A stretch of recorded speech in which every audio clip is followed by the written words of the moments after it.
what I hope it is that it shows everyone else out there in the world that like you got to shoot your shot. I think the biggest thing is like it's a jump metaphorically for a lot of people.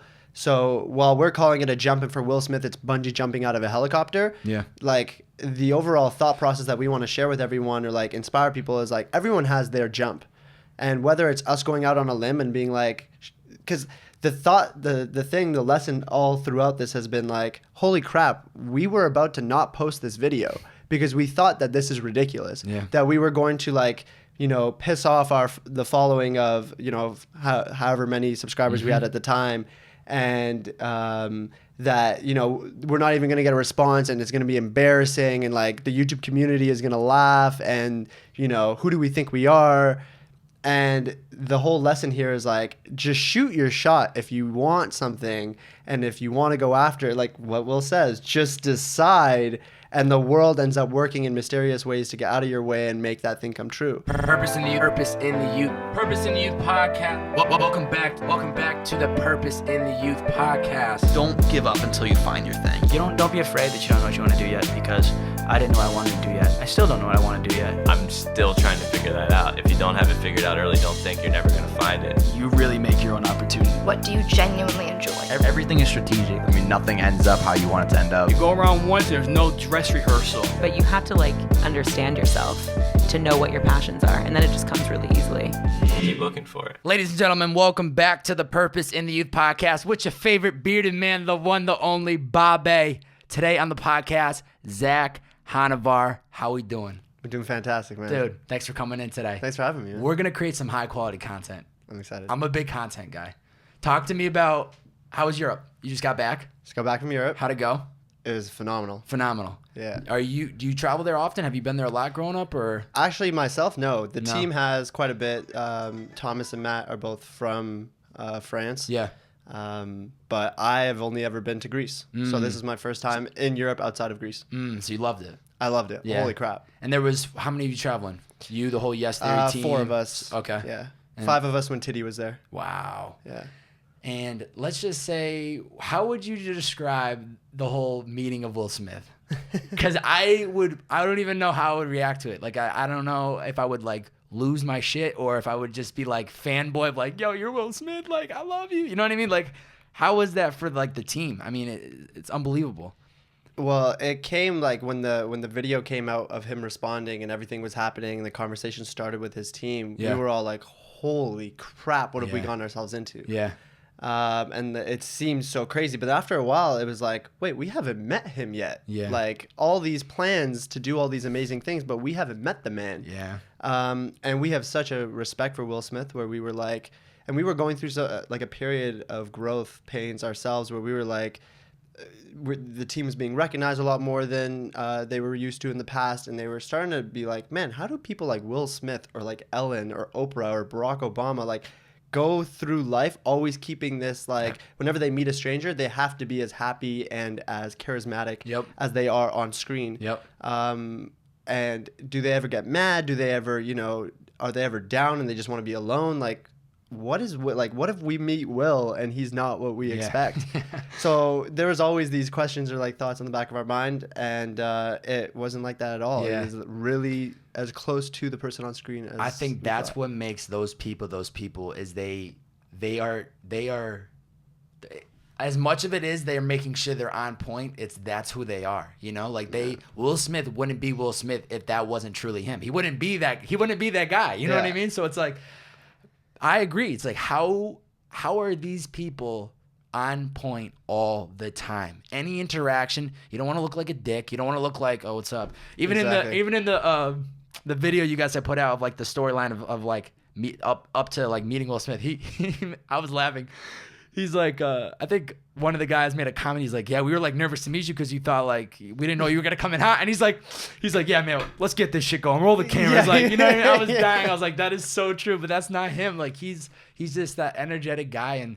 But I do respect people like him, like Ellen, like Oprah, that are just they're on point all the time, But I'm excited to see how that event goes, and we'll get into a little bit more of the details of that whole Yes Theory event and how that even came about. But let's take it back. You grew up in Toronto. Grew up in Toronto. Shout out to the sixth god himself, Champagne Poppy Drake. If you're watching, hit me up, player. Yeah. What's it like growing up there? It's amazing. Yeah. Toronto is, I think, the most diverse city in the world. So there's just so much going on. There's people from every background and walk of life. Yeah. So you're exposed to a lot. It's got amazing food from all over the world. Yeah. Other than that, it's a really laid back city. And I mean, in comparisons to some places or bigger cities in the States, like it's safe, it's clean, it's all around. Like I think if it wasn't for the cold winters, it would be like one of the best places in the world to live. You know, I think something about Canada, I feel like it's just like a perfect place. You know what I mean? Like, who has a problem with Canada? Canada and Australia, nobody has a problem with. Yeah. They just kind of by themselves. Nobody has an issue with them. But somehow, some way, never have been to Canada myself. And I grew up in the Northeast. I grew up 4 hours from the border of Montreal, and somehow I never got a chance. But Toronto is the city that I like and dying to get to, probably because I'm a fanboy of Drake. But it warms my heart to see like what's happening with Toronto and the what? love that it's starting to get. How much have you seen because of like, I mean, honestly, Drake, is it because of him? Like, is there a lot more going on? Is there more money flowing in? I mean, what's it been like? I mean, I don't know the economics of it with what's happening in the city, other than like the housing market there is extremely expensive. So other than that, like I think Drake has a big part to it. I think the success of the Toronto Raptors has a bit to add to it. Yep. We had the NBA All-Star Weekend there 3 years ago. So people are starting to see it from a new light, and I think Drake is the big part. I mean, I'm a huge Drake fan myself. I always tell people he's more important than the mayor in our city. Wow. And even like recently I've been reading about talent hotbeds. This is just coincidental. Okay. And what makes a talent hotbed. So little places in the world where all-stars and superstars come out in a very close area. Like, either like Brazilian favelas and soccer players or like lady golfers in South Korea. Like there's an insane amount that have come from these small areas where they've produced more talent than like the entire country of the USA, for example. Yeah. And I think one of the things that it was mentioning is there's always one person that makes it out of that place that shows everybody else, oh my God, I can do it too. That's possible. And it's possible for me from here, even though before this it was never even thought of. Yeah. And I think Drake will be that now for music in Toronto. Before him, we only had like Cardinal Official, who was like stayed very Canadian Toronto. But now you can see with Party Next Door and with, you know, The Weeknd. The Weeknd, Magic Jordan, like all these people coming up under OVO, even people like Tory Lanez who are not part of OVO. The Toronto music scene, Toronto music scene is like people are going to start getting respect when they say like, oh, I'm a musician and I'm from Toronto. From Toronto, they feel good. You know what I mean? That's amazing. That means something now. Yeah, it carries a lot of weight, and it is true though. It's like you have one person that kind of guides the path, and it's like he did it, I can do it then too. You just need that one person that shows there is light, and I just love everything about Drake and the energy that he puts into the world. I saw that when you were in 7th grade, you sold chocolate bars in your backpack in school, which is amazing. I used to sell Monsters when I was in 7th grade. What inspired you to hustle so young? That's a good question. I think it was, I think the economics of I can get something really cheap and sell it for more. Yeah. Made sense to me, and I was like brought up single mom who didn't really give me an allowance or gave me money to like spend on stuff. And I would run the idea of like, well, what if I could do this and just make some money? Like, could I spend that on what I want that you won't buy me? Because it's my money. Yeah, because it's my money. And she's like, yeah, my mom has always like instilled working from a very young age to me, and like, you do this, therefore you make this amount of money, and then now you go buy that because I'm not going to get it for you. So from a young age, I was like, well, right at grade 7, I think my first job was in grade 8 at a grocery store, but grade 7, I was like, hey, my mom goes to Costco and buys all these things in bulk. Like, if all I have to do is convince her in that heat of the moment while we're walking around Costco, like, yo, buy these chocolate bars, and I know kids in school are going to want to buy those, are going to want to buy them. It's funny how those little hustles kind of end up carrying through our lives, and still, that's probably, I'm not saying you're out in Venice Beach selling chocolate bars, but that mentality is still in you. Like the first job I ever had was in 7th grade. I was working for my uncle. I was working at a nursery, like picking up plants and, getting there early mornings to the late nights, and that grind and that work ethic of like the same thing. My parents were just like, you have to go work for those things, like figure it out. And if it wasn't for those little moments when I was a kid, I don't know if I'd necessarily have that work hustle and grind that I'm like, it's just so natural to me. Did you have any brothers or sisters?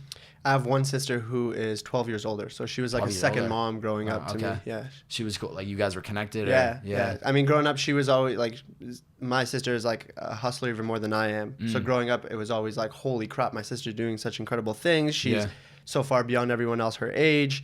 And her guidance and like mentorship while I was growing up, especially with it just being her and my mom, was huge. And so definitely had a big kind of kick in the butt of like, I can't be a slacker. And I grew up like a very like mischievous kid. Like I was not involved in good stuff. I was always trying to like cause problems. If it wasn't for sports, like God knows what I would have been into. But I always had the comparison that my mom made of like, holy crap, look at your sister's a superstar and you're getting C's. So were you more of just like not caring for school? Were you getting into like the wrong circles of people? What specifically was it? A little bit of both. Definitely didn't care about school.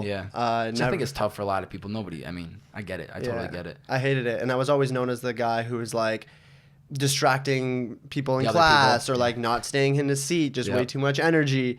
And then throughout high school, my first 2 years of high school, I started getting mixed in with the wrong crowd, and it was more of just like getting involved with stuff where I started to notice it myself, like, oh wow, this is gonna go even further and further as I grow up. And so at the end of my sophomore year, I switched myself out of the high school to another. Schools. I had seen that on LinkedIn. I saw that you had 2 high schools, and I was thinking maybe he moved or maybe I don't know what it was, but it was that. So it was pull yourself out of the environment. I just pulled myself out, yeah. Wow. And that was like looking back at that age, it was like the best decision I ever made. Wow. Yeah. What inspired you to do it? Just like you recognized it, or was your mom getting on top of you, or? I had a couple of incidences where like I was involved in like a robbery at knife point, and I was involved in like certain like brawls in the school, and like I was just kind of noticing like, wow, this is going to get worse as you grow up. Yeah. And a lot of these people are going to keep doing a lot of like, things that are either super illegal and we shouldn't be doing, or they're just going to distract you from, at the time, what I wanted to do was just play basketball. And so it was like, that was the sport that was big. That was the sport that was just like, I've always played since I was a kid. And so it was more like, dude, you're going to get distracted from playing basketball. You need to get out of this. And so I tried to go and like apply to all these schools that had top basketball teams, and they were all like, you don't live in the area, you don't live in the area. And at the very end, there was one school that I did live in the area of, and I had an okay basketball team, but I had a friend that went there, and I was like, you know what? Anywhere but this one. But here. And it was just a good idea. That's interesting. And when you were applying to the schools, did they like, even though that you weren't in the zone, did they ask like why you were trying to apply? No, not at all. No one cared, dude. Damn. No one even took the time. I remember that. I was trying to switch schools, and no one even, like, none of those people even took the time to wonder why or anything like that. Yeah, that's important. Like, that's when you should be asking, why are you trying to come? Aside from basketball, is there something you want to come here for? Because if it's like that, where it's like, I'm in a bad environment, I mean, let the kid in, you know what I mean? Like, let him get out of that environment. That's a little moment that could have changed, that they could have stepped in and said, oh, maybe we can't put you on the team right now, but yes, we want you to come to our school to get out of that, environment.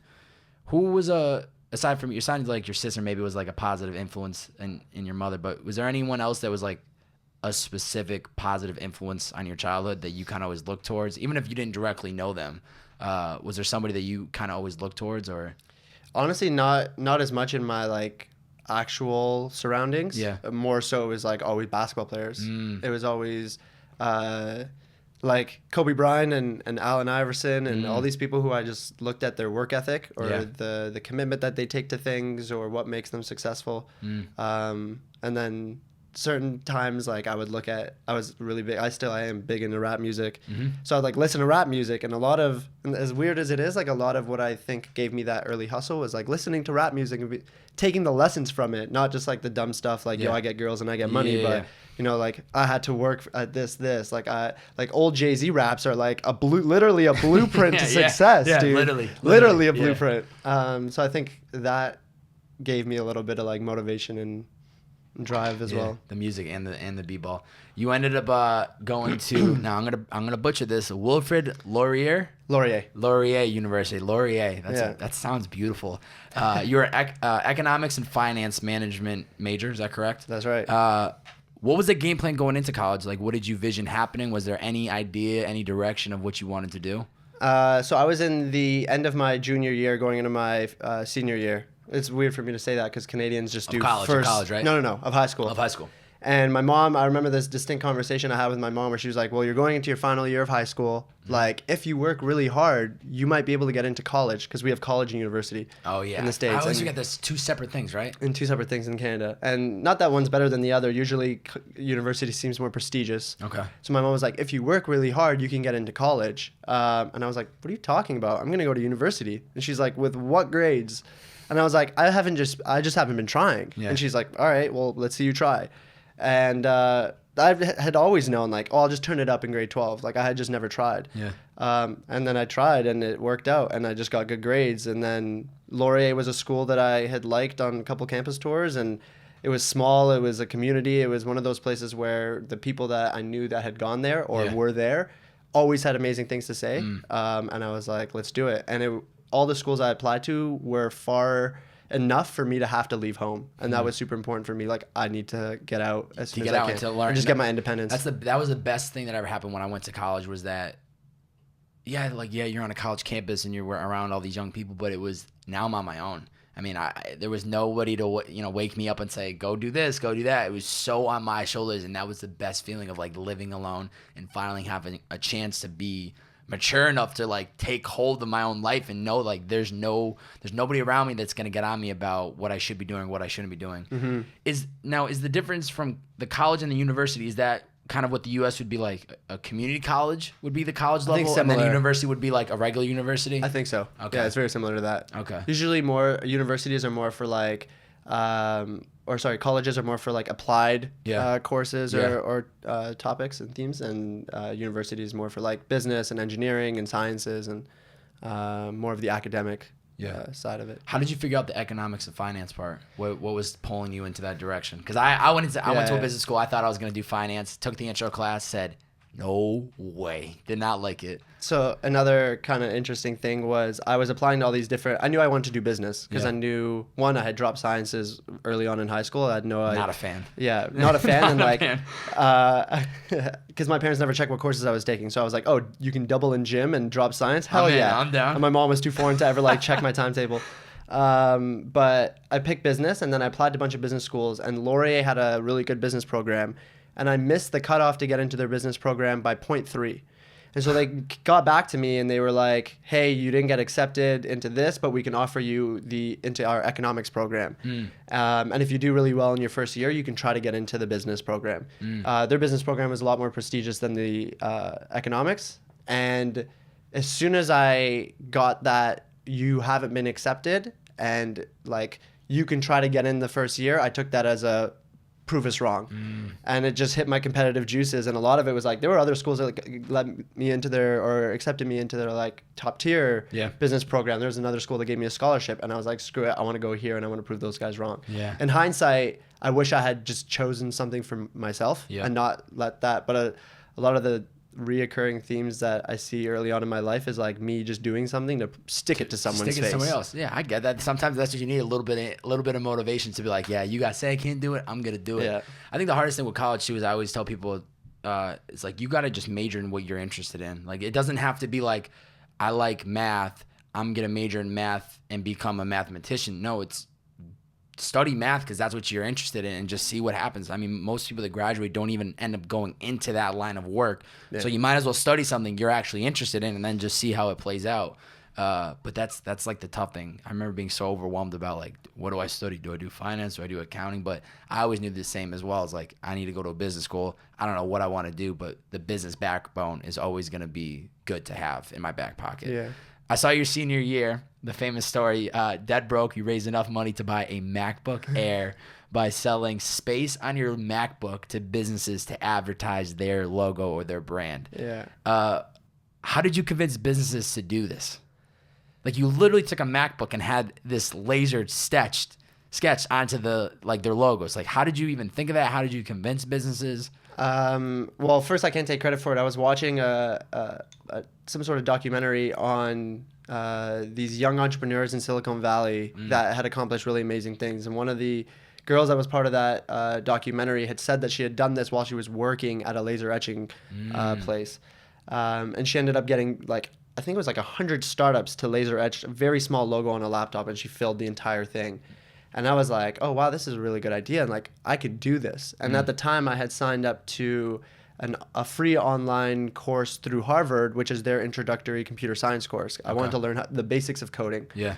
And so my laptop sucked, and I couldn't do that course through that laptop. So Because you need a program for that type of coding. Yeah, and it would just crash as soon as I opened up something of that size. And so I was like, I think I can do this. It doesn't seem like that much money, and I think businesses would be open to it. So I started off by making up a couple brands that I sort of had affiliations with. One was the finance company that I had done my internships with in the summers, and lied and said that they and my school had backed me, and then created this pamphlet. And I did this while I was doing my internship at that at that place. I could spend my time building this brochure, Building it out, and emailing people or businesses and just saying hey, all I want is just an in-person meeting. Yeah. And I have a sponsorship opportunity. I wouldn't tell them what it is because it's really hard to say that over an email. Yeah. So I was just hey, I have a sponsorship opportunity for your brand. Are you interested? I'd love to come in and chat with you guys for 15 minutes. And people would say yes. I'd come in dressed up really professional. At the time, I always used to think people are going to judge you by what you wear. So 100%. I would suit and tie everywhere 100%. I go. I've definitely switched my mindset on that a lot. But I would go in and go with this brochure and say, I use this. I don't have a laptop. The laptop I do have sucks a lot, and I don't use it for this course. Mm-hmm. But I want to learn how to code. And if I had a laptop, I would sit with that laptop all around campus, and I would go to hackathons for coding competitions, and I would use this laptop. If your logo was on the front of this laptop, this is how many people would see it, because here's the research I've done on how many people walked through this concourse and how many people could see my laptop, as well as I already have commitments from this newspaper, that if I do this, they'll write about me. Wow. And don't you want to be seen as the brand that supports a kid? Yeah, that supports this kid who's man. And so a lot of and I was also it's really hard for you to differentiate from your restaurant to differentiate from the restaurant next door. Yeah. But what if people knew that you supported kids who were maxed out on student loans? Isn't that a better way to differentiate than the fact that you give a free water with every burrito that you sell, kind of shit? Yeah. And to my surprise, after 2-3 commits, it was snowball. Wow. A lot of people, one brand who is a property management company in Waterloo, which is the city the school was in, was dude, just tell me the amount. He's whether you want me to pay for the whole thing or whatever, just give me an amount. And I didn't tell him to pay for the whole thing, but I just gave him a decent amount. And he was just dude, this is amazing. More people need to do things and take initiative like this. And so I also reached out to a laser etching company. I was is this possible? And will you do the laser etching? And they were yeah, if you let us put our logo on there for free, then we'll do the laser etching for free. Wow. And then how many businesses were you able to get?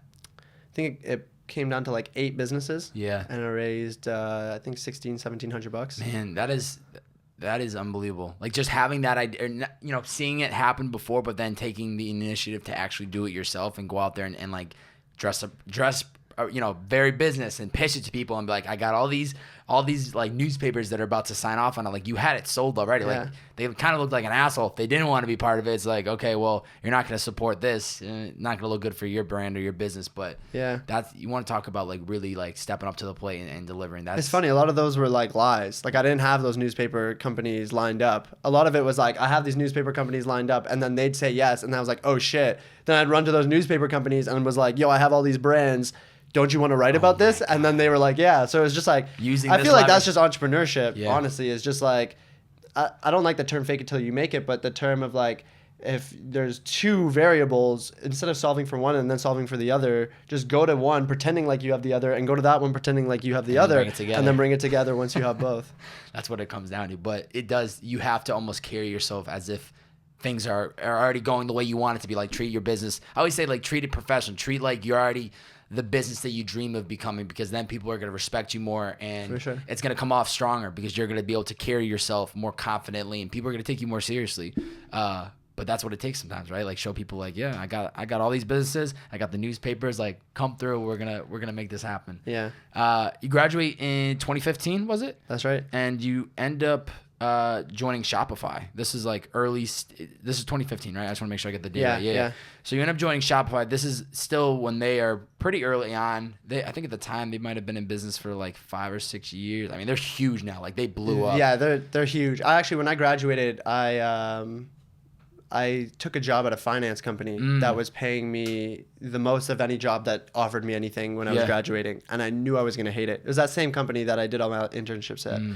And I lasted 6 months and I realized like, oh shit, I would come home from that job and I would just try to like hustle on something entrepreneurial until nighttime. I'd sleep. I'd go back to that job, waste 8 hours or exchange it for literally what they were paying me and learn nothing and then come home and try to hustle. And then I was like, starting to realize, wait a second, I'm getting beat by all these people who are actually learning something at their jobs and doing something worthwhile where I'm just doing all this data entry.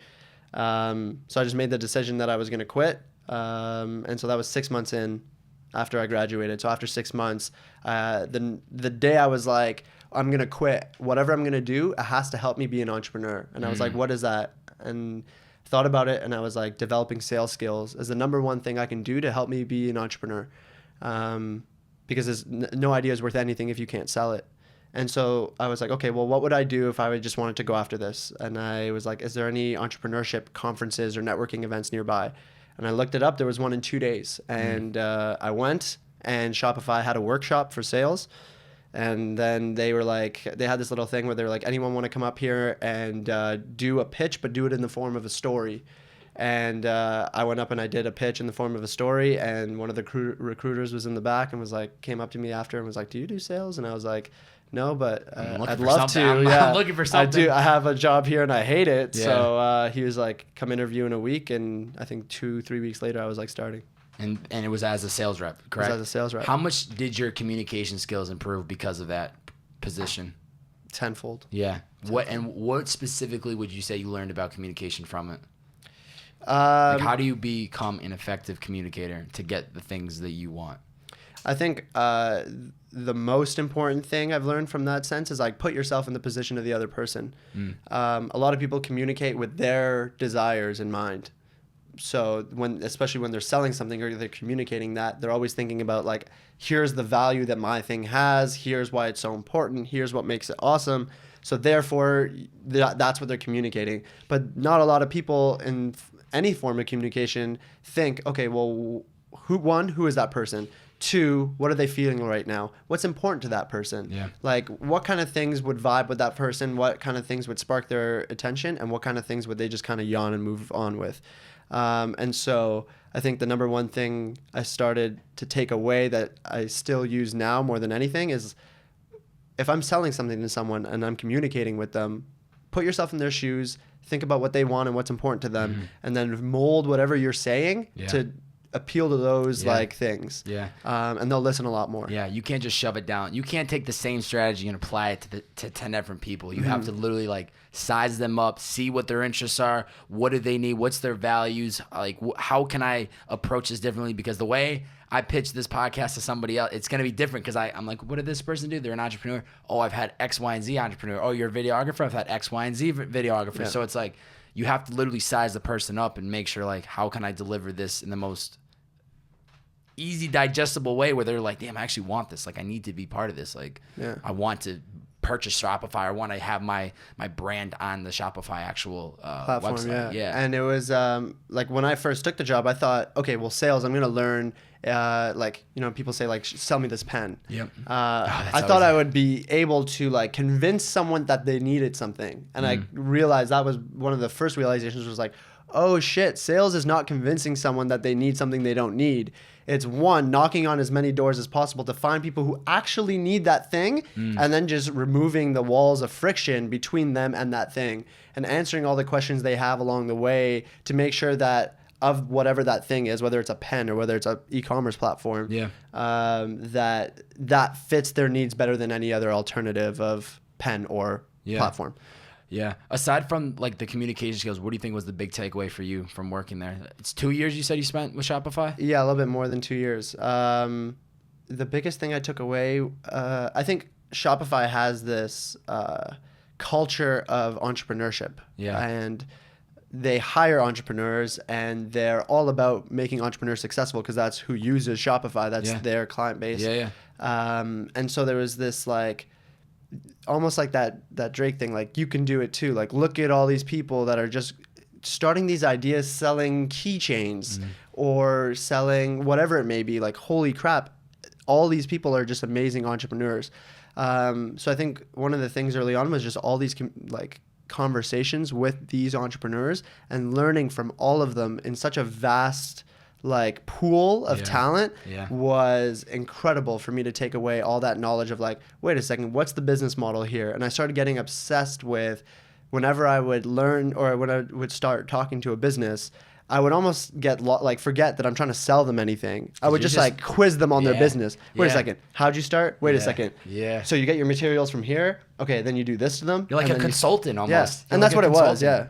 You're a consultant. You're getting the chance to like sit down and meet these people and understand like their business process and how can we bring value to them. And I think what we were talking about before we even started the podcast, it's like it's like people need to start things for the right reasons. And these things always stick. And that's why Shopify had started. Like they were like trying to sell snowboards and then they were like, wait a second, we need this platform, but so too do more entrepreneurs. Maybe we should start a platform that is for entrepreneurs. So it's always about like starting things for the right reason. And then when you're trying to bring in new business, it's like doing it for the right reasons. Like what can I actually bring to the table for this person? How can I make their lives easier? And if you are interested in entrepreneurship, what no better way to do it than to consult with these people and be like, all right, this is what you're selling. Like, how can we make this better? And I started talking to a lot of brands that were making a lot of money. And I started realizing that like, oh, wow, they don't have it all figured out. Like they don't know. Like I kind of understand e-commerce better than they understand e-commerce, but they have a, multi-million-dollar like company and brand. And so I started realizing that like, oh, wow, it's like you can become successful and still have no idea what you're doing and like be flying by the seat of your pants, which now I'm realizing everybody is fucking doing. Nobody has no idea what the fuck they're doing. I don't know what I'm doing in this podcast, all right? Every time I do a new episode, it's like, I don't know what I'm doing. I'm just going with the flow, bro. Like, don't get it twisted, people. Yeah, and I think that's like I wish that's something that people could realize sooner. Because like I think everyone grows up like, oh, adults have it figured out. Yeah. Like now I'm realizing like, oh shit, the people in charge of our countries don't even have it figured out. Don't have it figured out. Now, I think now that's clearer than ever. Yeah, definitely. But I think that looking back, like it's always been true. Like nobody has it figured out. The principal at your school doesn't have it figured out. Like the teachers don't have it figured out. Yeah. So that's not to say like everyone's fucking in a disaster mode. It's just to show like you don't need to be a star and have everything figured out to go forward with something. Yeah. As long as you start doing whatever you want to do, you are not that far away from anyone who is successful doing that same thing. Yeah. The only difference between the ones that get successful at it, they just never, they didn't steer away. They didn't steer away. They just kept at it, kept doing it. And then it slowly starts to make more sense. Do they still have it figured out? Absolutely not. They just have more things to work with, and they've had more more successes under their belt, so it allows them to be in that top percentile of people that are creating videos, doing, they're like doing these extreme stunts. Like there are literally thousands of other people out there right now that are trying to do that, but these guys are perfect examples of that stuck with it. They saw the vision through, and they just kept going with it. And they once again, it all was starting for the right reasons. Now, what was the gap between Shopify and then becoming like their manager? Is there anything too crazy in between, or? So the way I met the guys at Yes Theory was I would come out to LA a lot as part of my job with Shopify. Okay. And one of the times I came out, a friend of mine had been telling me and had known Matt from Yes Theory for a long time, before Matt ever did Yes Theory. Okay. And he was my roommate in university and would always tell me, yo, this dude named Matt, he's my buddy that I know. You guys remind me a lot of one another. Like, you guys should meet. And I was like, that's kind of weird, dude, but sure. And then he would tell me like, yo, remember that Matt dude I told you about? He's doing this thing called Yes Theory. They have like this show on Snapchat. I was like, cool, I don't care. Yeah. And then when I was coming to LA, he was in LA as well and was like, yo, I'm hanging out with that Matt guy I always told you about. Kept talking about Matt. Yeah, and was like, he told me that if you're gonna visit Venice, like to stop by and like grab lunch. And I was like, dude, I really want to see Venice. I've never been to Venice before. And was like, cool, let me do that. So I went, met Matt. This was, when was this? February of 2017. I think the guys had 100,000 subscribers. And I went out for lunch with Matt, Amar, and Thomas. And we just went to Greenleaf in Venice, and we sat down, and within 15 minutes we FaceTimed my buddy and was like, why didn't you push for this harder? Like we all all clicked just connected, immediately. Yeah. And they were like, dude, if you're ever in LA again, stay on our couch. And like I took that way too literally, and like literally a week later was like, yo, I'm back in LA, can I stay on your couch? And was like, Shopify, spare me the hotel room, like I'll go crash on I'm this just gonna guy's stay couch. with these guys. I don't even care. And we just kept hanging out, and they needed help with merch. I started helping with merch. Like we started working together without knowing it was going to lead to anything. And as soon the day I met them, I was like, guys, January 2018, I'm going to move to California.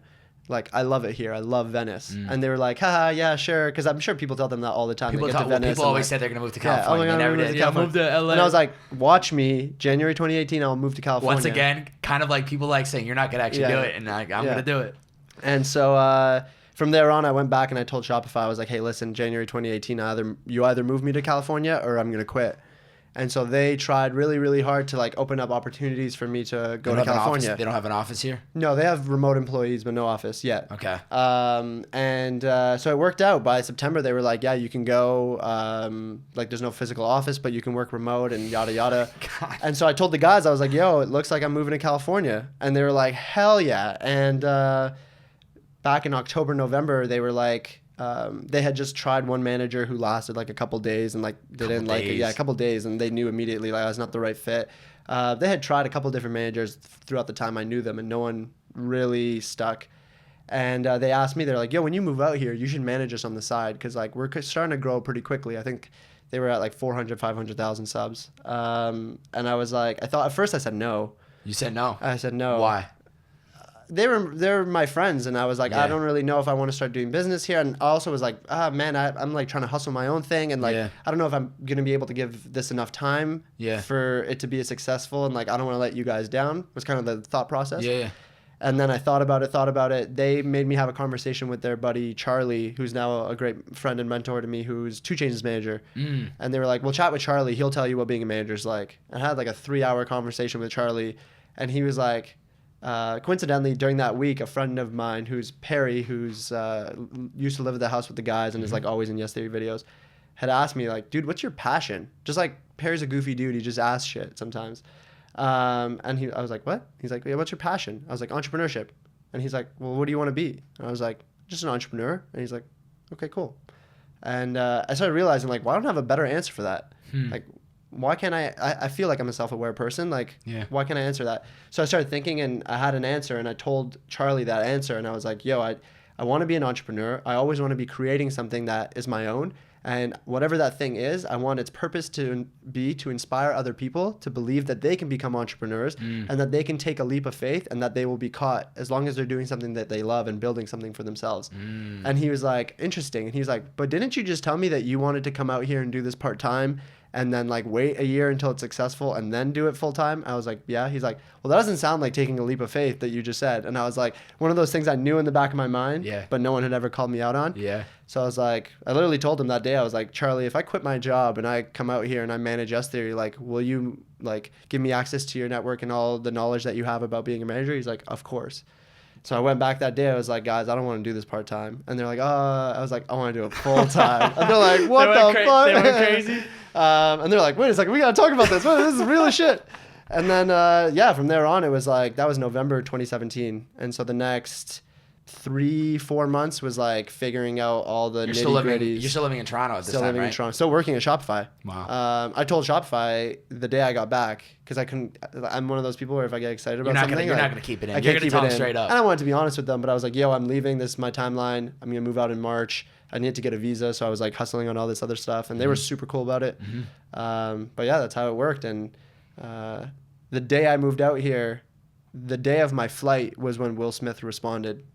The day of your flight to move out here full time was when Will Smith. You want to talk, man? I'm weird with shit like that. Like, you want to talk about like things happening for a reason? Like, what are the odds that he responds on that flight out here? There's a lot of instances like that where it's one of those. You kind of have to like. It's like a catch-22. It's like exactly. It was, a week before, I knew they were trying to get in touch with Will Smith. And while I was still working at Shopify, I would make calls to CAA, which is his management company, and to Just you would cold call? I would cold call, like trying to get in touch with someone who You're a knew. hustler, man. Well, because Will Smith started making YouTube videos. Yeah. And the guys were like, "Yo, it'd be really cool if like we can get in touch with him while he still doesn't have a million Before subs." before everybody starts getting at him. And so I was like, "Yo, that's a great idea." Yeah. And Will Smith, like to me, has always He's been a my god. favorite actor. He's Yeah. like, I have the utmost respect for him. So I was like, "Hell yeah, you guys are picking like my idol." This is working. This is working. And then I tried a bunch of things. It even got to the point where I was in Vegas at a fashion trade show, and Jaden was there speaking, and I ended up getting a VIP ticket to go backstage and met Jaden. And didn't ask Jaden, but I asked Jaden's manager who was there. I was like, "Yo, I'm part of this YouTube group, like blah blah blah." He was like, "Yeah, whatever, just give me your card." And like obviously nothing came from happened. it, but Yeah, of we course. were trying to get in touch with Will. And then the guys one day were like, "Yo, we're gonna post this video and challenge him." And I was like, "Dude, I Just think go- that's smart. just go for it." And they were like, "Just check your emails because if the team gets back to us, like we just want to know." And I was like, "Okay." And the team never got back to me. I think the team messaged them and was just like, "Hey, like thanks for making this. We're not sure if Will's gonna do it, but you know, stay tuned. We'll At least there's a communication line, we'll, right? we'll get back to you." Yeah. And then the guys were like, "Oh crap!" And then time kind of passed, and they were like, "Well, we haven't gotten a response. Will's probably not gonna do anything." And then the day of my flight, I was on my way to the airport. I stopped at a gas station. I was pumping gas, pulled out my phone, looked at my phone. Matt's FaceTiming me. I open FaceTime. It's Matt with Amar and Thomas in the back. And he's like, "Dude, check Will Smith's YouTube channel. Dude, check Will Smith's YouTube channel." And I was like, "Fuck off, Matt." And he was like, "Dude, do it." And I was like, right there, I like stopped pumping gas, pulled up Will Smith's YouTube channel. And as soon as I like saw the level of production that went into it, I was like, "Oh shit." And when the video, like when he accepted, I started doing laps around this gas station. And the clerk comes on the thing and is like, "Sir, are you still pumping gas?" I was like, "Oh shit, that's right." But then it was crazy because I thought I had my shit together with like a 30, 60, 90-day plan of what to do when I got out here. Yeah. And how I'm going to get brands to respond to us and Yeah. like for like partnerships and all this and that. And that just threw a wrench in all my plans because it was like, I wasn't nervous about moving out here before that. Then I was like, "Oh shit, I'm about to go and start working with Will Smith's team." Yeah. Like, This is dude, real I'm not shit. ready. This Like, is I'm real just some shit. amateur ass, like, you know what I mean? So that made me a lot more nervous. But when I came, it was like the guys were on cloud 9. It was another like stepping stone in their journey. So it was crazy for me to land on that day. And you probably see so much. They probably saw so much traffic just from the response video of him calling them out, saying like, "Challenge accepted," because everybody's now paying attention to Will Smith, and now that's a huge platform of people that might not have known what Yes Theory is about, and now all of a sudden it's like, "Oh, what is this?" Yeah, YesTheory.com, and now I'm sure then all of a sudden everybody's giving attention to Yes Theory. It's actually funny because he grew more than Yes Theory grew. Yes Theory had a lot more subscribers than Will Smith did at the time of the acceptance. So yes, our channel definitely Yes Theory started to like spike a little bit. in subscribers, but Will spiked more and hit 1 million faster. And so it was really crazy, like looking at the Yes Theory like fans and followers and being like, "Holy crap, these guys care," and they're a very strong community of people that now they're like, "Oh shit, Will Smith has a YouTube channel." Yeah. Because like the power of Yes Theory within YouTube at the time was just as strong, if not even stronger than Will's, because he was so new to it. Yeah. And so he accepts the challenge. You guys now, you got the guys end up going to meet with his team. They steal his plaque. They make the video of them sitting around table like, "Will we have your plaque? Come and get it from us." I was dying when I saw that. But so then you guys end up actually meeting him it was Budapest, was it? Yeah. So he accepted this challenge. You got September 25th. He's bungee jumping out of a helicopter over the Grand Canyon. This is going to be a huge, it's a live event. I mean, I can't even imagine the production that's going to go. This is his 50th birthday. Like, this is going to be huge. It gives me the chills just thinking about, what do you think is going to be like the big takeaway from this? Like, this is going to be entertainment wise amazing. Like, everybody's going to win in everything possible. Yes Theory is going to get great promo. Will Smith's going to get great. Everybody, it's going to look great. What do you think is going to be the takeaway, though, from this event happening? I think what I hope it is that it shows everyone else out there in the world that, like, you got to shoot your shot. I think the biggest thing is, like, it's a jump metaphorically for a lot of people. So while we're calling it a jump, and for Will Smith, it's bungee jumping out of a helicopter. Yeah. Like the overall thought process that we want to share with everyone or like inspire people is like everyone has their jump. And whether it's us going out on a limb and being like, because the lesson all throughout this has been like, holy crap, we were about to not post this video because we thought that this is ridiculous. Yeah. That we were going to like, piss off the following of, however many subscribers we had at the time. And that, we're not even going to get a response and it's going to be embarrassing. And like the YouTube community is going to laugh and, who do we think we are? And the whole lesson here is like, just shoot your shot if you want something. And if you want to go after it, like what Will says, just decide. And the world ends up working in mysterious ways to get out of your way and make that thing come true.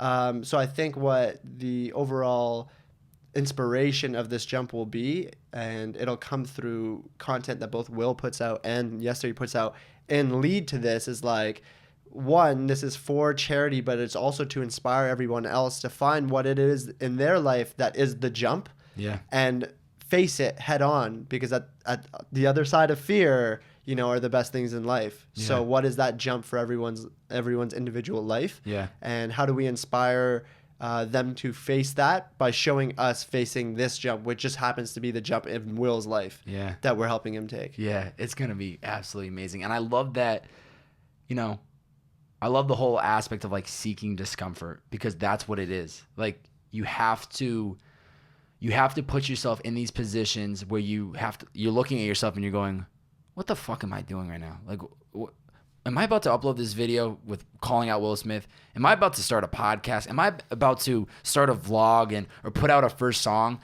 The process of like thinking about it, you spend so much time like sitting there like, should I do it? Should I don't? And then you do it, and then you're like, wait a second, I just have to keep doing this. Like I just have to just keep putting myself in those uncomfortable positions, because then great things happen from it. You like, imagine if they had never hit publish on that video. Like this whole thing with Will Smith would never have happened.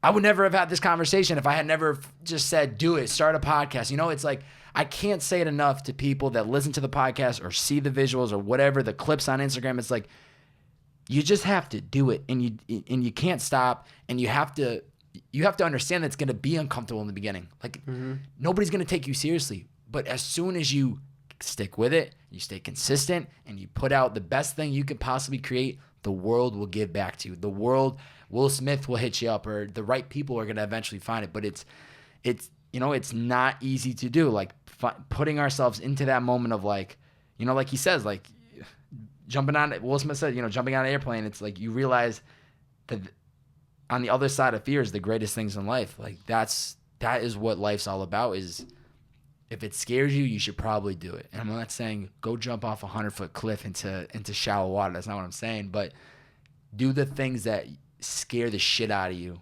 because once you overcome that situation, you realize, man, life's actually great, because I can do these things. I can do these things that I never thought I would do. And I think a lot of it goes to like even down to social interactions, like whether it's seeing a girl on the street that you want to talk to and like you're kind of just shy. And I think life every day we have a lot of opportunities to do something that's either the easy way out or the hard way, and usually the hard way is the right way. And will force us to grow and either meet a new person. And so the same way we have to me, seek discomfort is like the same way we go to the gym and we lift weights that are heavy and we like, beat up our muscle so that they can grow back stronger. Is can we do that with our social muscle? Can we do that by putting ourselves in situations that seem very hard and uncomfortable and like they're not easy, but when we do them, we become stronger with that social ability? Or does that end up becoming an easier thing to do? And it does. Approaching a stranger becomes easier after you do it a bunch of times. After you go up to 10 girls and they tell you no, like it's not so bad to go up to the 11th girl and get a no. So all these little opportunities. You got to shoot your shot. You got to shoot your shot. You literally have to do it. And I think that's, like I said, it's not easy, but once you get through it and you do it, it ends up becoming like, you're just going to keep doing it. I'm going to keep doing it. I'm going to keep doing it. And then eventually something will kind of happen. What's like the big picture item for Yes Theory? Like, do you guys have like this? I mean, obviously the whole Will Smith thing was huge, but is there like what you guys are working towards, like the big picture, or is it kind of just we're just gonna go with the flow, which I don't think is wrong or right in either way. Yeah. But is there like something that's like in the back of the team's mind of like this is what we want to see happen eventually? I think it's to create something that, like, kind of like I was saying to you earlier, like the good Illuminati, and it being Yes Theory becoming this ideology and philosophy that's almost like a religion that people attach to their lives and believe in as an approach to life. And how many different avenues and branches can we spread that message through? Video content is only one medium to transfer that knowledge and that philosophy to a viewer, and for them to take that on. But there are so many other mediums, and maybe certain people don't watch YouTube videos. Does that mean that they shouldn't have access to like learn about this philosophy or apply it to their own lives? No, not at all. So figuring out different avenues that we can use to creatively approach with a Yes Theory mindset, and then push this ideology and philosophy through those channels. So anything with like a podcast. I was gonna say, have you guys thought about that? Like possibly. It is. It's definitely has been in our thoughts, and is something that we want to do. Anything to like a festival, where we have either keynote speakers or musicians, but there's some Yes Theory twist. Whether that's you don't use your phone, and no one is allowed to have their phone in this festival, and they have a Polaroid camera or something, or what. The approaches that we take to many different things, even whether that's like our clothing company Seek Discomfort was around that. Is like, oh, some people wear that message, and some people like their clothes to be representative of energy. It's like an energy to wear it. And just subtle reminders. Like maybe the air freshener that I have in my car is a subtle reminder of like, maybe let's take the scenic route tonight. Maybe let's not go on the 405 and get stuck in traffic. But like, even if it takes me 2 hours longer, screw it. At least I'll look at the ocean. You know what I mean? So I think creating those things in whatever avenues of people's lives, almost like a Virgin type of feel, where it has all these different subsidiaries that all carry the same philosophy and ideology, but communicate to people in different ways based on whatever they take in information. And I think that's the fun part now. It's like it started as that YouTube channel, but now it's like, how can we take this to even bigger? Like, let's touch people that might only want to go to a festival, and let's bring them in, or start a podcast, or wear just the clothes. Maybe they don't watch YouTube videos, but they like the message of like what the whole brand is and what that's about. So that's when it becomes fun. It's like, let's just see how we can expand this brand, have it on all these different platforms and all this medium, but it still funnels into that one idea of just like, just do the thing, or find the things that make you uncomfortable that you enjoy. And my goal one day is like, right now we have like a newsletter. That's another branch, and Matt writes the newsletter. Like, my goal is one day that people find the newsletter and they're like, reading the newsletter every week, and then they're like, wait a second, these guys have a YouTube channel? Like, damn, okay, let me check that out. Check that out now. Or like someone's listening to the podcast and they're like, wait a second, like, these guys have a newsletter? Like, let me subscribe to that. So I think YouTube has been the catapult of everything, but the message is so much bigger than just the YouTube community. And also is something that is so it applies to people in so many different ages and demographics, and the fact that Yes Theory is so international right now proves that this is not something that's Western. This is something international, in that no matter where you live and what city and what culture and whatever, this ideology and this philosophy, that if you take this approach to your life, that you'll become happier, and you will attract other people who believe the same thing, holds true everywhere and for all ages. And that's amazing when you start to see people from other countries that are showing love, and you guys are doing meetups in these random countries. It's like, dude, I don't care how many people shows up. You get one person to show up, like, that's amazing. I had somebody comment on my YouTube earlier today before we did this podcast. Oh, shout out to Showing Love from Greece. Like, Greece? I've never even been to Greece. Like, what? What do you mean? Like, it's amazing how powerful the internet is, and how it can really reach anywhere. You just have to upload. You just got to push it out there, and somehow it finds these people. Sure. You founded One Day Entertainment. It's a talent and business development agency. We have a lot of content creators that listen to this podcast. What would you say is the best piece of advice for the content creators that are listening right now, that are trying their absolute best to turn that passion into like a full-time running business where they can live off of, which is the dream to everybody right now? What do you see as the best piece of advice for these people that are listening? That's a good question. I think one of the top things that comes to mind is like stop looking at the number of subscribers and success, if you want to call it that, as that metric, and just do it for the right reasons, and that number will take care of itself. When you're checking the amount of subscribers you have every day or whatever, you start to make videos for the wrong reasons. You're so much more likely to like use something that's clickbaity, or do a topic because it's hot right now, not because it actually fits the message of what you're trying to do. I think everyone should always ask themselves, like, why am I doing this? What is my why? And if you can figure out what that why is, and always make sure that whatever you're creating is consistent with that why, then it doesn't matter if you have 1 million subscribers or you have 500 subscribers. You're doing it for that why. Now, I understand everybody's got to eat, but the thing is, if you can stay consistent and you can keep doing that, consistent to that why, it will get to a place usually where you can survive. And whether that means you have to have a job on the side at the beginning to make it do, that's fine.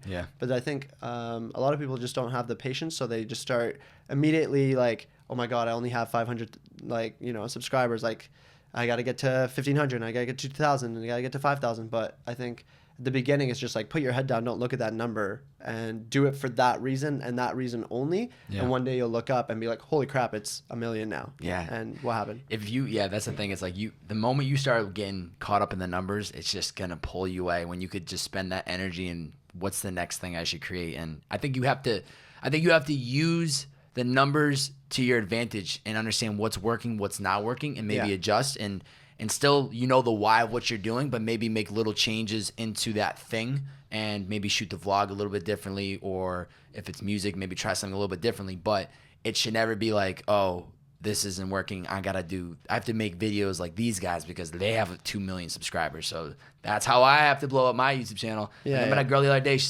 She said, I started a YouTube channel. I was like, oh, why'd you start? Oh, I just want to be like, YouTube famous and like make a lot of money. She was like serious. And I was like, I feel terrible for you. Like I was like screaming. I was like, don't do that. Like, that's not going to work out. Like, what's the angle? Like, what are you trying to do? And she said, oh, I want to be a chef. I was like, all right, well, let's backtrack. You want to be a chef. How are you going to incorporate food to get you to that point? That's how you build the YouTube channel. But there's definitely a lot of creatives that I know are listening to this, and that's true. Like, don't get caught up in that. Yeah, I think getting feedback from the people that do watch or do listen or do whatever is super important to figure out what people want and want to see from you and your content, and why are people who are tuning in, like, what is it that they want? But I think it's a slippery slope once you start to say, like, oh, I did this and my numbers went up by this much. Is it, okay, well, is that thing consistent? You know what I mean? Even with Yes Theory, like a lot of the videos around exploring abandoned mansions and stuff, like it was trendy stuff on YouTube that those videos would do really well. And it's a real decision of like, well, do we keep doing them because they do well on YouTube? But is that what we want to be known for? Do we want to become just another abandoned exploration channel? And the answer was no. It's like that doesn't fit the ideology as much as all this other stuff we could do. So let's not just go back to that idea because it does well, but let's do a video that we truly believe. Like, one of my favorite Yes Theory video is the taking the 88-year-old on the ski trip, which was her, like, one of her last wishes, in her senior home, with the Make-A-Wish Foundation. And like, that video did not do that well in metrics and views. But when people ask me, like, what is Yes Theory? I'm like, Yes Theory is this. And so, again, at the end of the day, a lot of the videos that are the favorite of the entire team are not some of the videos that perform the best. But that doesn't mean that you shouldn't do them. You should always do it based on what your ideology is. And some of them will boom and some of them won't. But that should be the reason you do it, not what's hot. And that consistency of doing it, eventually it kind of just falls into place, and the right people are going to find it is what I always believe in. Exactly. I saw a couple months ago, I think it was in March, you met Scooter Braun, which for some people who might not know who that is, he's responsible for discovering and building Justin Bieber. So you could definitely say he's pretty successful. How does he inspire you at all? I don't know if that was like a big one for you. I don't know if you look up to Scooter Braun at all, but does he inspire you with Yes Theory or with One Day Entertainment at all, or? Yeah.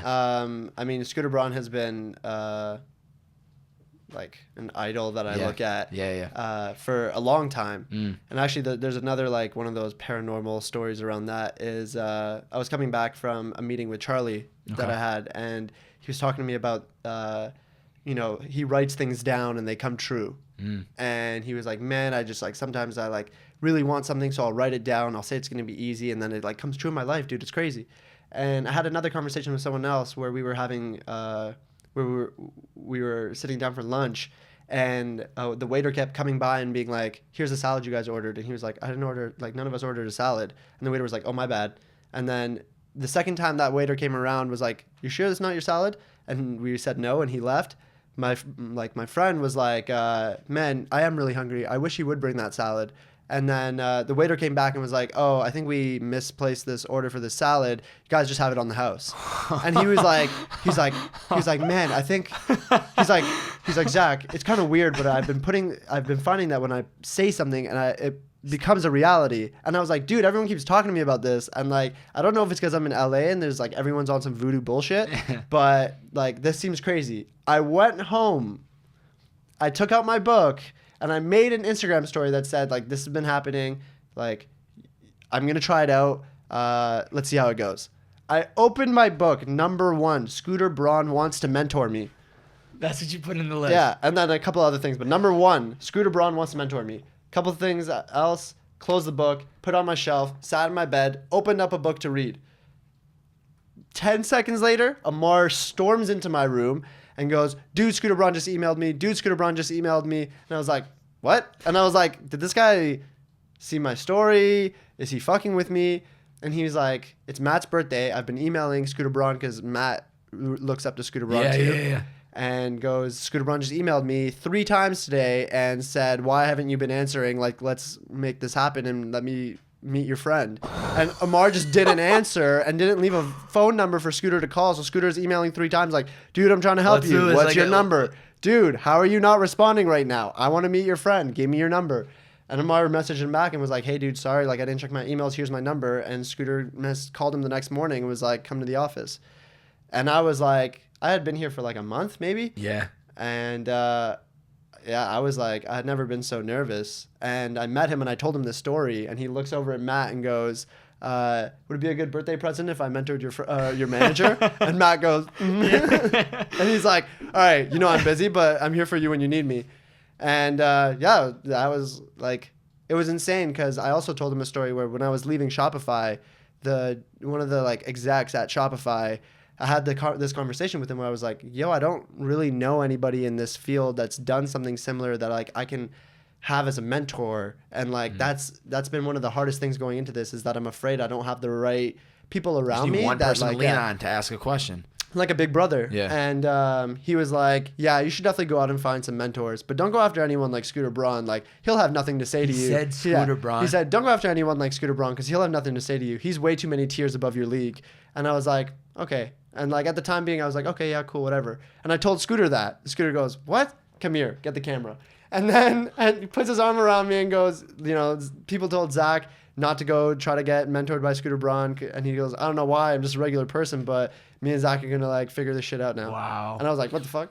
Wow. I actually went and sent that video back to that person? Too, yeah. Did they say anything back to you? He was just like, well, I never told you not to go after him. Like, can we get call? You want to hop on a call next week, bro? We got to catch up. But it's been crazy. I mean, I had that same conversation with Scooter in front of him where I was like, dude, I was so afraid that you weren't going to be who I thought you were. And I'm so happy. Like, I was like, Scooter, like the best part of this to me is that you are who I thought you were. Yeah.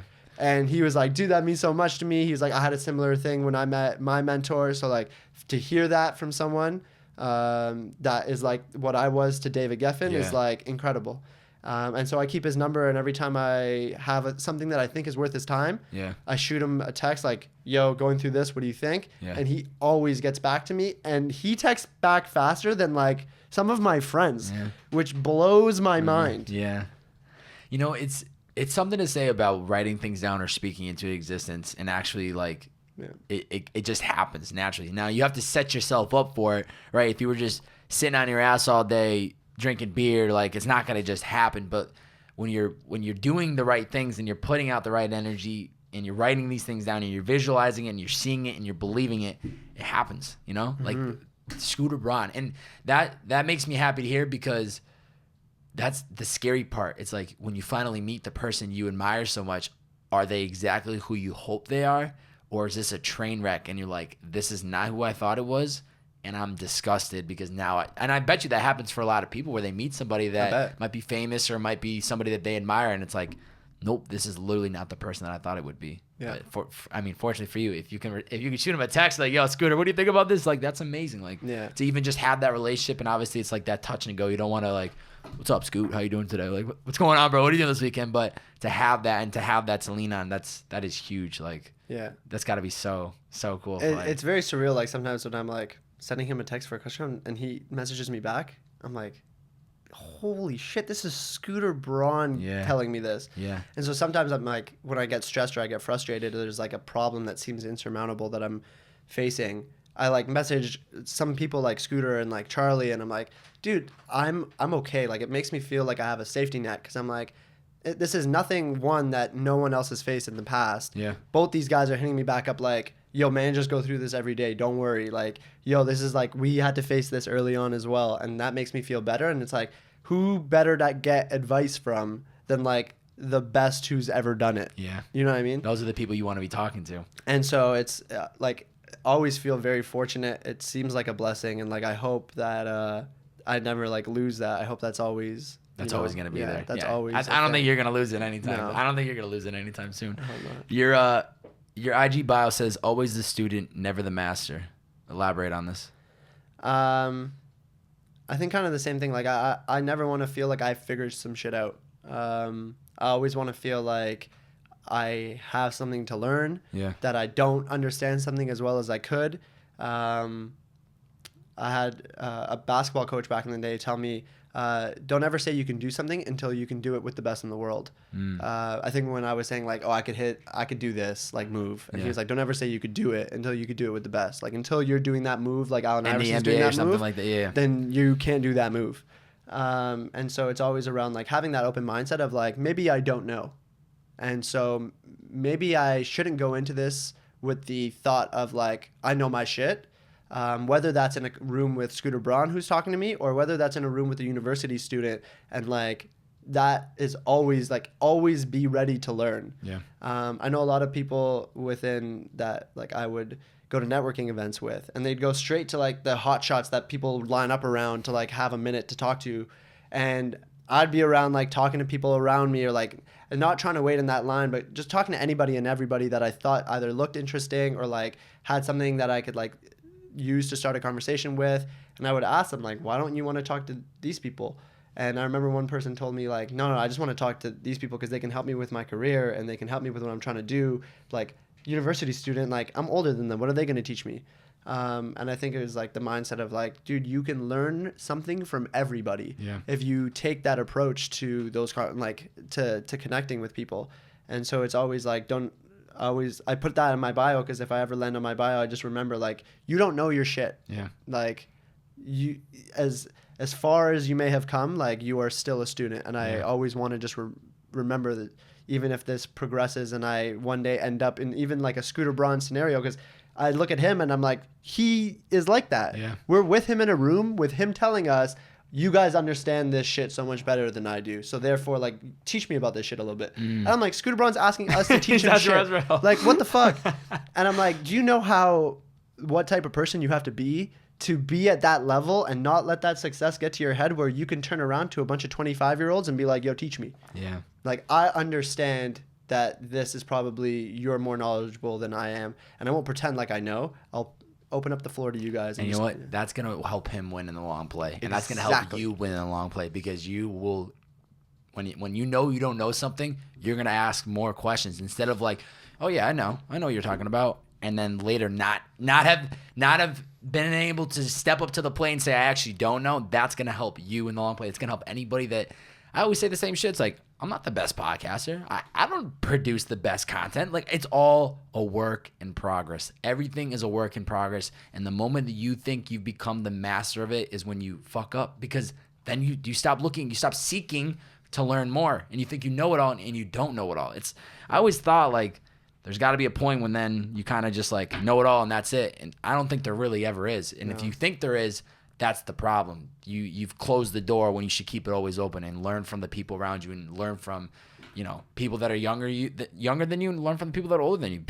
Everyone has a different story. Everyone has different experiences. What can you learn from them, and what can they learn from you? Like that's how it should always be. And I think like it's an interesting place where you take it to almost like an extreme where even the things that you think you know for sure, if you can start to just say like, well, what if I'm wrong? Yeah. What would it take for me to be wrong? Yeah. And I've started to find one of the things I've been trying to practice is like if someone tells me something and I know it's wrong, or at least what I think I know that it's wrong. Yeah. Instead of just being like, no, it's like this. I'll ask questions like, oh really? Like I didn't know that. Yeah. Can you elaborate? Why do you think it's like this? Yeah. Why? You know what I mean? Instead of just being like, nah, I know that's not true. It's this. Yeah. And I think that has been very eye-opening. So that's like that's what that is a reminder of like, even if you know it's wrong, just assume maybe you might be wrong, and you'll end up learning something better. And if it's not and you were right, then fuck it, you didn't lose anything. Yeah. But you'll lose a lot more if you think you're right off the get-go than if you think you're wrong. Yeah. What are the most in your day-to-days? Like, is there anything in your day-to-day routine that you have to do? Like, whether it's go to the gym, whether it's read, whether it's text people, whatever it might be. What are the absolute musts in your day-to-day? Meditate for sure. Okay. And do something active. I try to get those 2 out first thing in the morning. Okay. Those are the definite musts. And shower, I guess. Yeah, definitely shower. But meditate and working out or shooting hoops or just something that's active. Usually it's either running or shooting hoops, surfing. Yeah. God bless. So those are Venice. Goddamn, you guys are right there. Yeah. That's amazing. Those 3, and then when I get back and after I shower, meditate for 30 minutes. 30. Yeah. Man, I'm good for 10. I've never done 30. That's impressive. Matt does an hour. I started at 10, but I worked up to 20, and then now recently went from 20 to 30. Do you use an app or no? I use Headspace. Headspace, me too. Yeah. Wow, 30, man. I gotta push myself a little bit. Yeah. Damn, that's good. It was funny when I started. I was doing 10 minutes, and I never found myself like fully getting into it. Yeah. And Matt was like, "Oh, I do an hour, dude. I don't even feel that it kicks in until 30 minutes in." And I was like, "What?" And so I was like, "Maybe I'll just try 20 minutes." And it was literally like, I was like, holy crap. The first 10 minutes are just me like resisting and wanting to like have that conversation in my mind of like, just stop. You know what I mean? Like, give up. And after that 10 minutes, the next 10 minutes is like, okay, I've settled into it and now it's good. And like, let's just go. It's kind of like running, like the first mile. It's horrible. Is the worst. Yeah. And then you start sweating. Like, turn around. Yeah. Screw it. Don't do it. But after a while, your muscles like open up and get loose, and you're running, and you're already sweaty. It doesn't matter. Yeah. And so you'll do another extra mile so much easier. Yeah. That's what I found is as soon as I started doing 20 minutes, it was a lot easier. And then now with 30 minutes, I feel like I'm in that later portion of it for longer. But it's a must. That is like a must for me. I don't notice a difference when I do it, but I notice a difference when I don't do it. I'm so much more like impulsive and easily agitated. Yes. And that Headspace has completely changed my life. Just everything. Every aspect of my life. It helps me sleep better, helps me in stressful situations, helps me react to instances when things happen that are out of my control. It's like, all right, maybe I'll have like a 2 to 3 minute conversation in my head where I'm kind of like pissed and I'm like, and then it's like, move on, flip the chapter, next book. You know what I mean? It's like, Headspace and meditation has forever helped me, and I'm super thankful for what they do and they're right in Santa Monica too. Yeah. And I really do appreciate like what they do to for people is just giving them that moment or that time, 20 minutes, 10 minutes a day to just break away from everything and just sit back. It's crazy that we don't do that. I think it's starting to talk. People are starting to talk about it more. Yeah. I'm trying to. That's one reason I started getting into these questions, this specific question, because I found that a lot of people were actually opening up about meditating, and I found that even 8 months ago, a lot of people weren't talking about it as much. Mm-hmm. So it's like, let me pry and see if people talk about it more. And 1 out of like 4 people are like, yeah, meditate daily, and I like hearing that. And I'll even like screenshot on my Instagram story and like show up like daily, like show the app of a Headspace, like trying to push that as a, show people like that's part of mental health is huge to me, and physical health. I need to work out too, and I need that mental time to just I think relax. it helps with just self-awareness and just like understanding like it. I think one of the biggest realizations like, holy shit, I don't have control over my own mind. Yeah. Like I can try to like sit and count my breaths from 1 to 10, and every time I lose my focus and it goes to something else, and I start thinking about what I ate for breakfast or what type of shit I got to do today, or like, holy crap, I got to buy this before whatever happens next week. And Yeah. it's like, I can't even just focus. Yeah. Like, so just realizing that like the most powerful thing in our anatomy is like something out of our control. And like, it's not about getting that back into our control. It's just about seeing what are our tendencies. When my thoughts drift off, what is it usually drifting off to? And can I train myself to become a little bit more focused every day? Just pull it back in and not judging myself based on what I was thinking of or how long I was drifting off, but just like coming into like the discipline of like, let me try to form a new perspective between seeing like what are my conscious thoughts that like my brain goes to, and what are the subconscious things that like I can see kind of taking power or controlling my mood and my feeling. So it's almost like I find meditation is like controlling or creating a new bird's eye view of who you are and seeing it almost as like a machine with inputs and outputs and different tendencies. But it's been life-changing. Life-changing. I'm right there with you. I know somebody asked you, you said earlier that somebody had asked you what's your passion. My question for you is, what do you think your purpose is? Good question.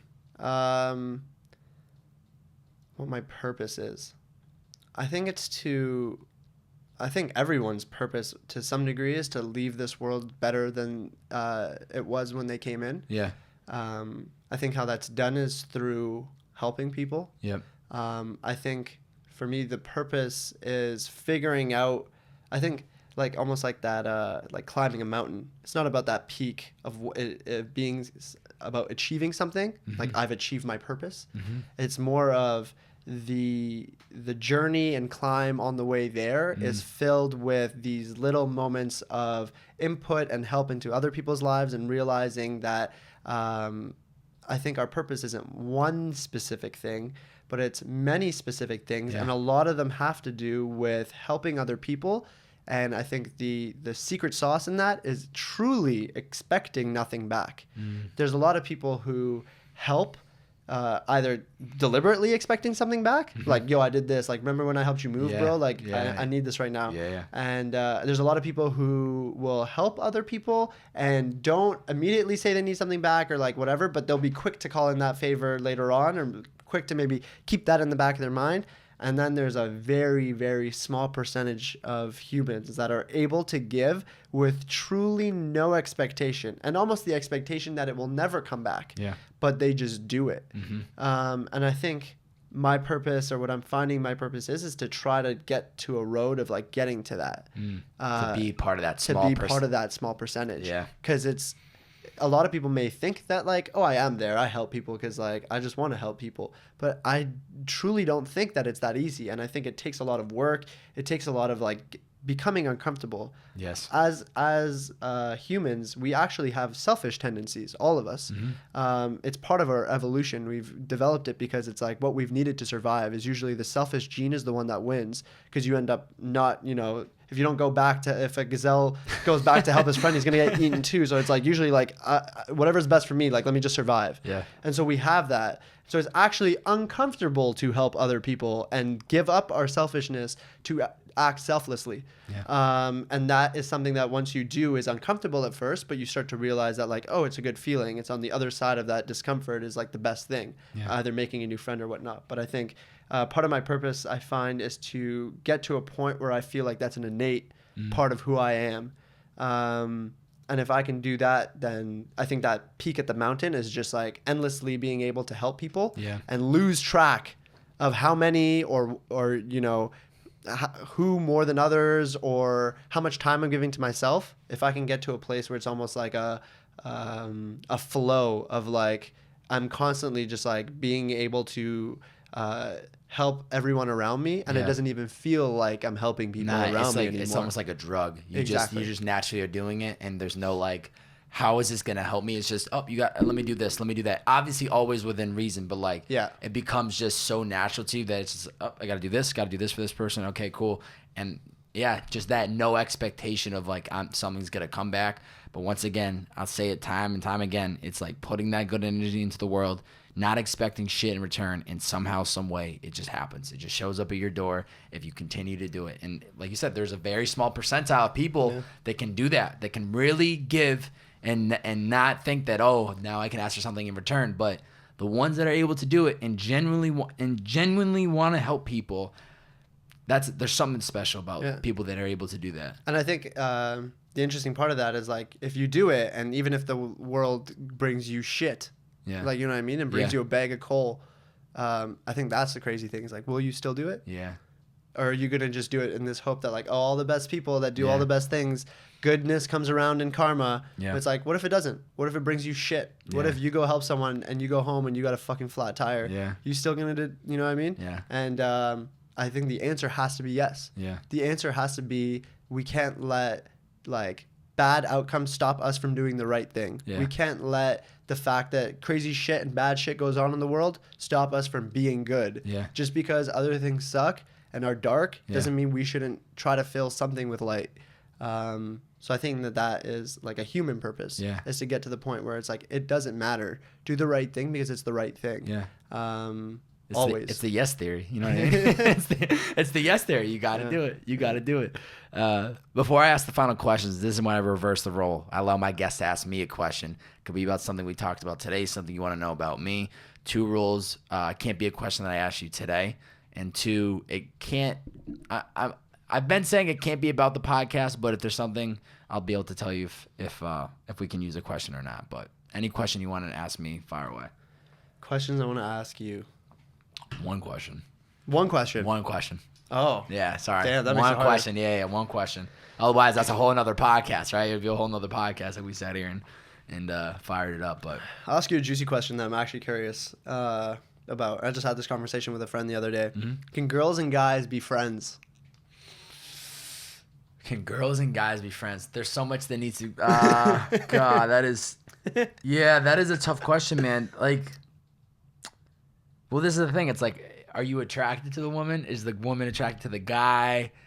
There's so many things that play out. I think yes, but what's the purpose behind the friendship? You know, like there's definitely, you know, you always see those stories where, like, for instance, a guy and a girl, they're friends, and then the guy has feelings for the girl and then she doesn't, or the girl has feelings and the guy doesn't, and then it kind of splits, you know, like how is this supposed to work? But I think we have to be friends, because I think our bodies, we have different we just have different things flowing through us that we I don't know, like the conversations that I'll have with a woman are going to be completely different than a male.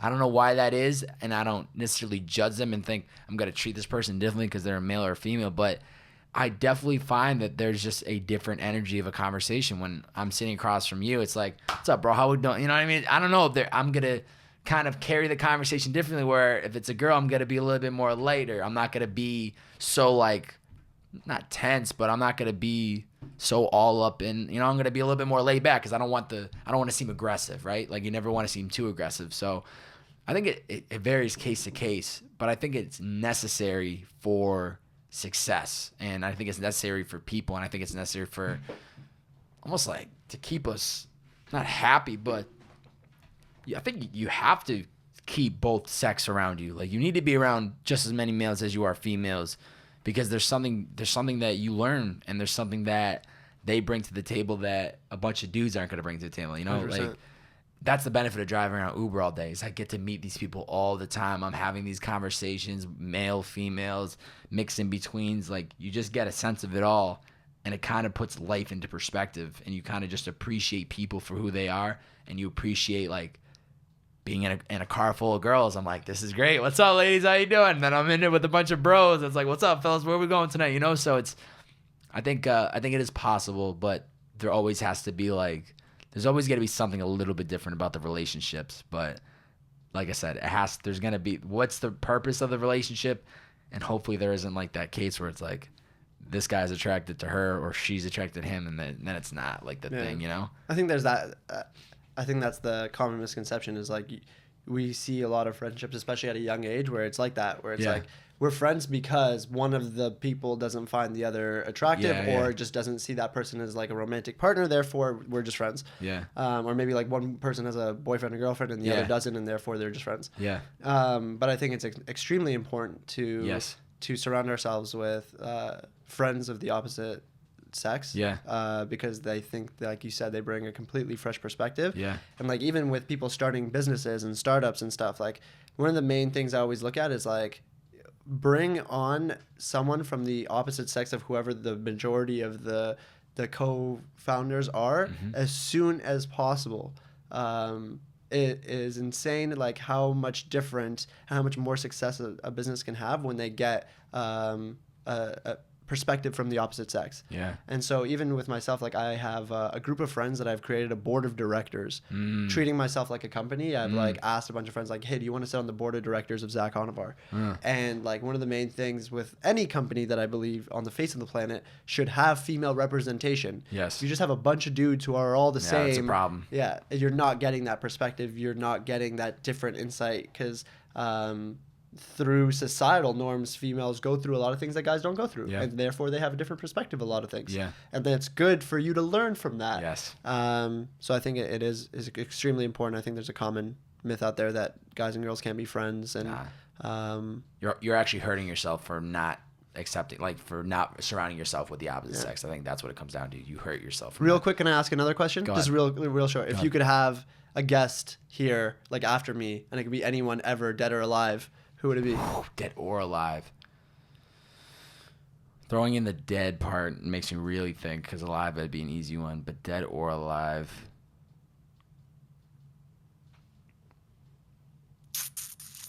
Wow, that's a tough question. Dead or alive.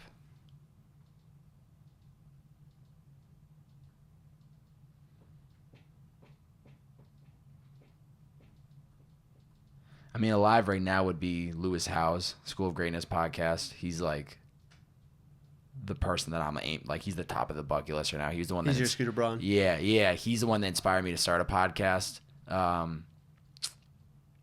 He's definitely like my top one right now. Gary Vee. Dead, I cannot think of anything off the top of my head. And I'm probably gonna think about it later and be like, damn, I should have said this person. But dead, that's a whole nother bracket of people. And I never even thought about that. Like who? It'd have to be somebody that's great, you know, like somebody that did something for this world.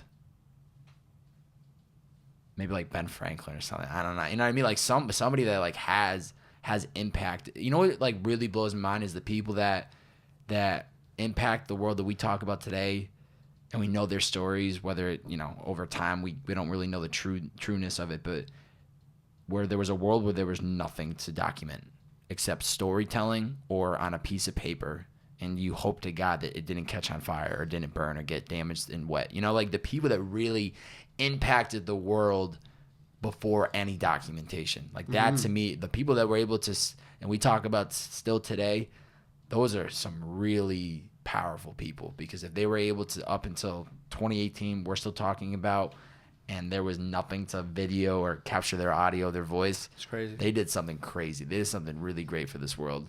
Yeah. So I don't know about dead, but definitely alive right now would probably be Lewis Howes. He's the next one that I'm really aiming towards. Drama used to be the one that I was like itching at, and I was able to get him, fortunately. But now it's definitely Lewis Howes. Like he's like the GOAT. He's the one. He's the reason I started a podcast. When I was my senior year, I started listening to podcasts. I came across his, and I was like, this is super dope. I'm listening to people that are super successful, but they're older than me. They're like 30s, 40s, they're 50s. I mean, they've had their run. What about the people that are young and my age that are like in the grind, or that have had some success? Some sex. Yeah, some sex. But also like some that are just in the process, and they don't necessarily haven't had the biggest thing yet, but they've done a couple cool things, you know? So I owe a lot of props to Lewis, but he'd probably be the one alive that I would want to get on. And it's gonna happen, Lewis. It's gonna happen. It's gonna happen. Come Lewis. back to this footage when you interview him. 100%. Nice. Yeah, it's gonna happen. It will happen. Closing questions. I want you to imagine there's a picture frame on the wall. It's 10 years from now. You are in the picture.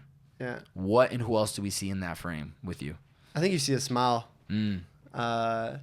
That's all. Like, whenever people are like, well, what happens in 10 years, or what do you want to be? I just hope I'm happy. Yeah. I hope I'm healthy and happy. Yeah. I think the other things are interchangeable. Yeah. I don't think there's one thing that Yeah. can make me happy. I think that the Yes Theory guys will definitely be around me. Yeah. I see our relationship as something that's like a very close bond that Yeah. we usually like laugh that like they're my Justin Bieber. You know what I mean? I mean, yeah, truthfully, yeah, like that's the cards are lining up. The cards are lining up. But I hope that they're always around me, and I hope it's just filled with like a loving group of friends that are also building amazing things for their own. Whether it's people like the Tenzo guys or like the movement guys, or, all these people who are hustling in their own nature to all come around and have this similarity that we're trying to do something to help other people and better the world, while doing that, like Steve Jobs says, by like, if you put in an input, something pops out at the other side, and that you have control over the things that are in this world because they're all created by people just like you.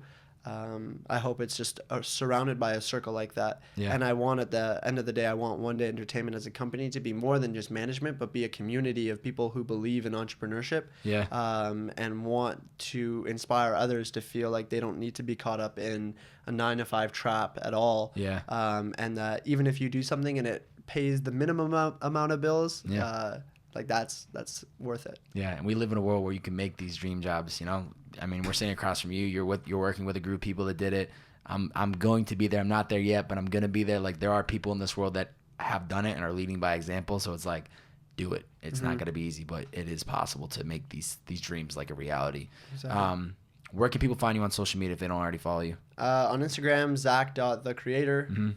It's probably, and then One Day Entertainment, I try to keep my personal and my business separate. So oneday.ent is where I document what it's like. I say, like, trying to figure out what it takes to become a talent management and business development agency. So again, not claiming that I am one. You're documenting your process. I'm documenting, figuring out what it takes to become one. And I try to give people a really transparent insight into like what my life is like managing Yes Theory, and what kind of problems I face, what kind of like struggles I go through. And from day one, I was like, I don't want to highlight the cool shit that we do. I want to highlight the days where I feel down, or like the times I'm stressed, or some of the weird things that someone would have never thought are like roles in this job.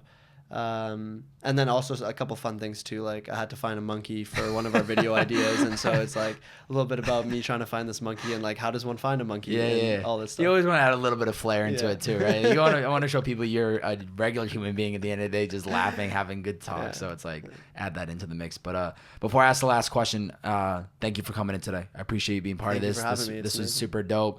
Like I said before, just seeing what Yes Theory was doing, looking into more of your story, I was like, this is a hustler. This is somebody that's driven. This guy like so aligns with what this podcast is all about. And even when we first communicated, you said you were going to Europe. I was like, good. It'll give us something more to talk about. He's going to Europe. And then when I saw the Will Smith thing, I said, I'm glad we waited for this podcast. So thank you so much for coming in today. I appreciate it. Thanks, man. And I'm all like, I was so happy that you like asked to have me on here, especially with the people that you've interviewed in the past. So it's an honor. Yeah. And I'm always looking to do things like this because I'm again with the whole purpose of like wanting to be there to inspire other people and help them out, especially people who I can relate to and look back on and was like, I was an 18-year-old that was like not sure if I wanted to do this in college or whatever, and wanted to become an entrepreneur but wasn't sure what that path looked like. So I think by putting myself out there and showing people my story, whenever people DM me, I answer. Whenever people have questions around what I'm reading or what advice I have for whatever they're going through, I try to answer. But the only way people can know that I exist is through doing stuff like this. So thank you to you for having me and letting me tell my story. And I'm sure there's going to be people reaching out from you, or going to be reaching out from the listening of the podcast. They might be dropping bearded man emojis on your Instagram, so just know it's coming. I always promote after the pod and post-production, like, send love to this person, drop a bunch of bearded man emojis, and they're going to know where you're coming from. But hopefully they come to you with some actual interaction and like, hey, I really appreciated listening to this or whatever. But I'm glad we can make this happen. Final question for you. What's the best 2 to 3 pieces of advice you'd give to somebody that's listening, hasn't found a passion, hasn't found a purpose, trying to figure it out? What would you say they do? If you haven't found a passion or a purpose, I would say the number one thing is to just try a bunch of different things. A lot of people feel like a lot of people I know around me and peers and friends who haven't quote unquote found their passion or don't know what they want to do every day for the rest of their lives. That's okay. But that's not an excuse to not do new things. Yeah. And that doesn't mean that when you do a new thing, you approach it with the perspective or the thought process of like, this is going to be my passion. It's just, I think usually when people have no idea, it's because they haven't done enough. So the number one way to find it is to do things that seem crazy to you, or that are, things that have always made you afraid. It's like Will Smith says, the best things in life are placed on the other side of fear. That is also very true. And like, for some dark reason that I don't know, it's true. And that in life, like, you might find that in the hardest place to find it, which is like on the other side of fear. The things that are around you that are very accessible and easy are just whatever. But you won't find something that draws you and makes you fiery and passionate until you have to, jump through hoops and swim through valleys to be able to get to it. And usually that's through facing a fear.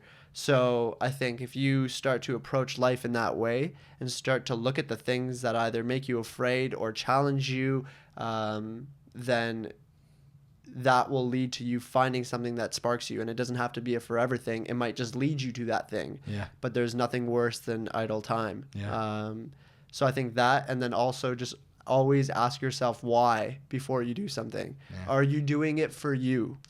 I think a lot of people do things to try to make other people happy, or they take a job because it's prestigious so that other people will look at them in a certain way. Just make sure at the end of the day that everything you are doing is because it falls back to your roots and your beliefs and ideologies. And if you're doing it for that, then it'll be amazing and you'll be successful. So yeah, try new things and make sure that the things that's fueling you to do those things is based on what you want and what no one else wants. I'm ready to go conquer the world after this podcast, man. Thank you. This was awesome, man. It was an absolute pleasure. We'll catch you guys next time. See you.